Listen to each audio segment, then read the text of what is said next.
Okay. Assalamualaikum warahmatullahi wabarakatuh. Alhamdulillah, langkah yang diambil oleh MCMC iaitu melesingkan platform media sosial ini adalah langkah yang terbaik, dan saya sangat yakin bahawa dengan adanya perlesenan ini, maka secara langsung pihak kerajaan dapat melawan aktiviti haram secara online.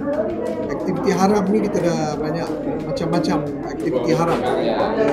Ada pornografi, kemudian janji-janji kerja di luar negara, banyak scam.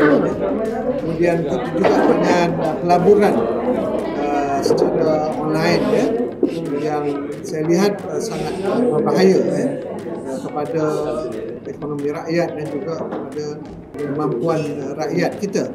Banyak orang pencen habiskan wang mereka tanpa sebab akibat dari scammer seperti itu. Begitu juga dengan komen-komen yang tidak ada asas. Bahkan kita lihat komen fitnah. Fitnah dah jadi halal oleh kerana dia ada follower berjuta, lalu dia boleh buat fitnah. Apakah fitnah tersebut terhadap kerajaan ataupun fitnah terhadap individu tertentu dalam kerajaan atau bukan kerajaan, dan fitnah itu sampaikan nikah cerai dan sebagainya telah digunakan oleh pihak tertentu, mereka yang tidak bertanggungjawab ni, dengan melalui media sosial.